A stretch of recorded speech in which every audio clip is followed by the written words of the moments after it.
Урматтуу Москва шаарындагы мекендештер, сиздерди тиш дарылоонун бардык кызматын көрсөткөн Мирдент стоматология борборуна чакырабыз. Сиздер үчүн арзан баада жана да канадисттер тарабынан төмөнкү кызматтар көрсөтүлөт. Ар кандай татаалдыктагы тиштерди дарылоо, тиштерди калыбына келтирүү, ар кандай татаалдыкты алуу, тиш тазалоо, протетика, керамика, имплантация, ортодонтия, брекет системаларын колдонуу менен тиштеген жерди оңдоо, терапия, хирургия, ортопедия, циркония, эмакс, тегиздөөчү, линер, шпондор, тишти агартуу, акрил протези, жөнөкөй протез, икемдүү протез, нейлон протези, кысуучу протез жана стоматологиялык кызматтын башка түрлөрү, эң башкысы жалпыңыздарга тиш дарыгерлеринин кеңеши ар дайым акысыз. Байланыш номерибиз +7926 699 49 59 +7968 575 85 08. Биздин дарек метро Белорусская 1-чыгуу, улица Электрический переулок 3, дробь 10, строение 1.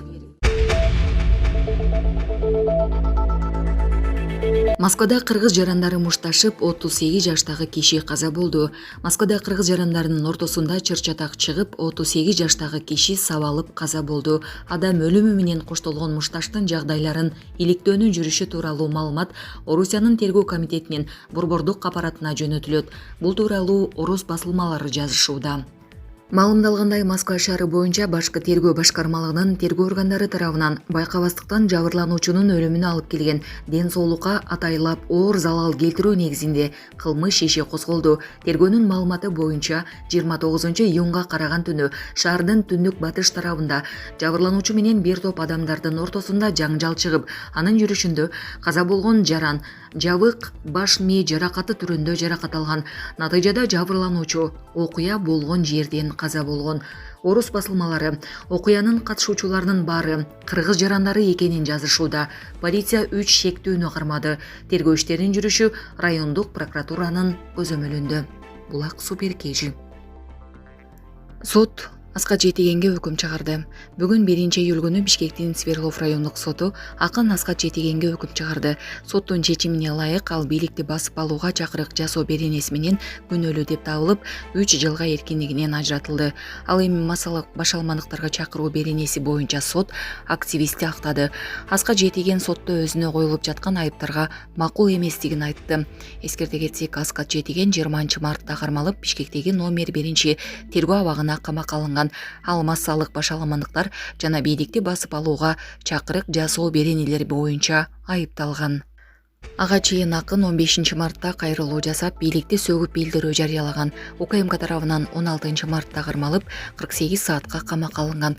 18-мартта 1-Май райондук соту аны эч жакка чыкпоо тилкаты менен бошоткон. Булак Суперкежи.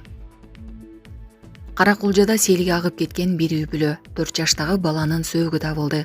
Каракулжа районунда сел агызып кеткен унаанын дагы бир жүргүнчүсүнүн жансыз денеси табылды. Бул тууралуу бүгүн 1-июлда Өзгөчө кырдаалдар министрлиги билдирди. Маалыматка ылайык 30-июнда саат 22:15 чамасында Жетимдөбү айылынын Абышка Озу тилкесинде сел жүрүп, Теу Матис үлгүсүндөгү унаасын агызып кеткен. Унаанын ичинде 5 жаран болгон. Бир жаран жергиликтүү жарандар тарабынан куткарылып, калгандарын сел алып кеткен. Буга чейин куткаруучулар 3 жаранын сөөгүн издеп тапкан. Дагы бир изделип жаткан жаранын сөөгү табылды деп айтылат маалыматта.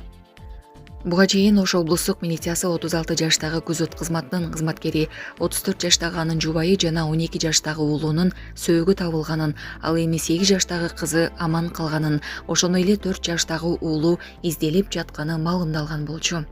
Булак Суперкежи. Ноокатта селдин кесепеттерин жоюуга 600дөн ашык кызматкер, 60тан ашык техника тартылды.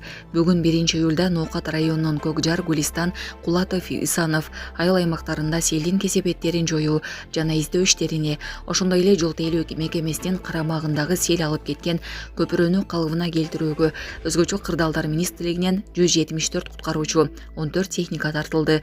Бул тууралуу Өзгөчө кырдаалдар министрлигинен билдиришти.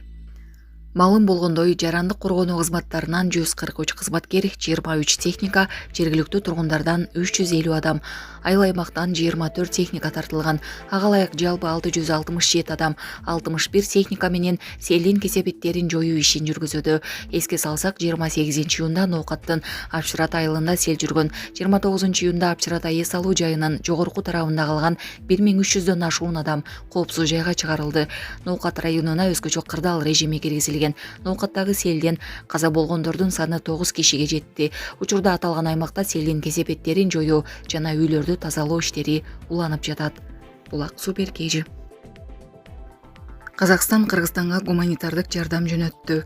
Ноокаттагы селден жабыркагандар үчүн Казакстан гуманитардык жардам жөнөттү.